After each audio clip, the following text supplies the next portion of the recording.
all, good afternoon. Myself Nirati. I'm currently pursuing Inter second year.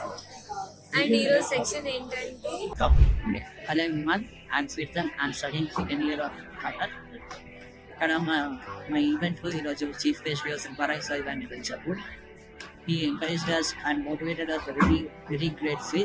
Lahari, నేను PIC institution నుంచి వచ్చిన. ఈరోజు మాకు ఇక్కడ ప్రోగ్రామ్ కండక్ట్ చేసిండు. అందులో సుబ్బారావు సార్ మా చీఫ్ గెస్ట్ గా వచ్చి మాకు ఎన్నో విషయాలు నేర్పించిండు. ఈ సెషన్ ఎగ్జామ్ కోచింగే కాదు, అసలు లైఫ్ కోచింగ్ లాగా మన జీవితంలో ఏం చేయాలో ఈ సెషన్ లో చెప్తున్నారు. ఎంపీసీ తీసుకుంటే ఇంజనీరింగ్ చేయాలి, జేఈ రాయాలి, బైపీసీ తీసుకుంటే నీట్ చేయాలి అని ఉంటుంది. కానీ సార్ చెప్పేది And from the bottom of us, I know this motivation to speak. Not only the motivation, he guided us for the future. How does the BTech goes? How do the opportunities with the lifetime examples? ఎన్నో నేర్చుకున్నాము ఈరోజు. అంటే ఎట్లా ఉండాలి, career లో ఎట్లా గెలవాలి, ఎప్పుడు కాన్ఫిడెన్స్ ఉండాలి, ఎప్పుడు ఓడిపోతామనే బ్యాక్ స్టెప్ అయ్యొద్దు అనుకుంటా ఫుల్ కాన్ఫిడెన్స్ ఇచ్చిండు.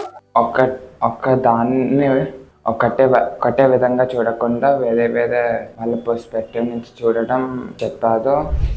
ఒక యాప్ క్రియేట్ చేస్తే ఎంత యూజెస్ ఉంటాయి, బిజినెస్ ఐడియాస్ ఏవేలో ఉండొచ్చు.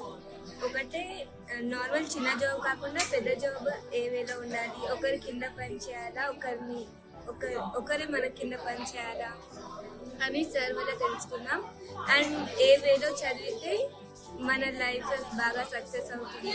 With new examples, how to reach them. So I like it very much. I love it. Thank you. సార్కి ఫుల్ థ్యాంక్స్ చెప్పుకోవాలి. పిఎస్ ఇన్స్టిట్యూషన్ వాళ్ళ కూడా థ్యాంక్ యూ. కెరియర్ లో ఏమేమి ఉపయోగం అంటే మనం ఉత్తి కెరియర్ ఒకటి ఓన్లీ స్టడీసే కాదు, మన బ్రెయిన్ కూడా యూజ్ చేయాలి. మనం టెక్నికల్ గా ఎక్కడ ఉండాలి, ఏం వాడాలి, మన బ్రెయిన్ యూజ్ చేసుకోవాలి. ఓన్లీ స్టడీస్ ఒకటే లైఫ్ ఏం కాదు అనుకుంటే ఎన్నో విషయాలు చెప్పిండు. Thank you. మన డైలీ లైఫ్ లో ఎమోషన్స్ ఫ్లక్చుయేట్ అవ్వకుండా బ్యాలెన్స్ చేయడం ఇందులో నేర్పించారు.